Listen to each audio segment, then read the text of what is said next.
Good news! Ang National ID ay pwede nyo na pong i-claim. Puntahan nyo lang po sa basurahan. Ang tagal-tagal kong inantay ang National ID na yan, tapos makikita ko nasa basurahan lang. Kung kayo kaya ay basura ko. Yo, what's up? Brandon Labrador here. Kumusta po? Pilipinas, kumusta po kayong lahat? Great weekend po sa lahat ng tao. Isang national issue na naman ang dapat natin pag-usapan at hindi natin dapat palampasin. Ang hirap talaga mag-lead sa bansang kabobohan, katangahan, ang mga namumuno sa ating mga ahensya.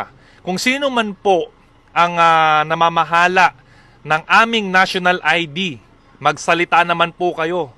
Ang sakit sa aming mga Pilipino na pinapila-pila nyo kami, inabala nyo kami, nirequire nyo kaming kumuha ng national ID na sinabi nyong importante, tapos ngayon makikita namin na gano'n ang ginawa ninyo, bakit yan nasa basurahan? Inabala nyo kami, tapos makikita namin na ginaganyan nyo lang ang aming national ID.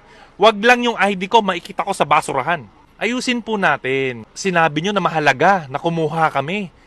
Ang iba dyan, nag-leave pa sa trabaho. Ang dami kong gagawin, pumunta pa ako dyan, pumila pa ako dyan.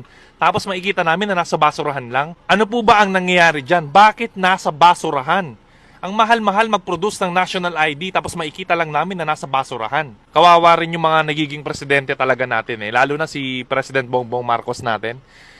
Minsan hindi mo rin masisi na kahit sobrang galing mong presidente, pero yung mga tauhan, mga leaders na inilalagay natin sa bawat ahensya ng gobyerno, kung tatanga-tanga, kung kabobohan, duwag, hindi ma-implement ng tama, bias, wala rin mangyayari po sa atin Kaya bilang netizen, bilang boses ng taong bayan, sana gamitin natin yung kapangyarihan natin para kalampagin, sitahin, yung mga nakikita nating dapat itama.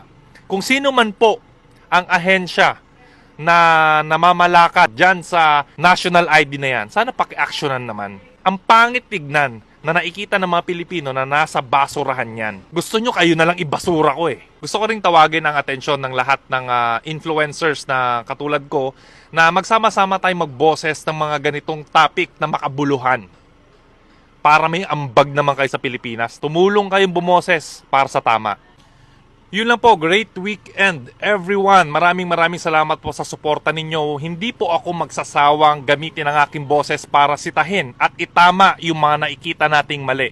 Pilipinas, may pag-asa pa tayo. Brandon Labrador here. Stay fit, stay healthy, stay motivated.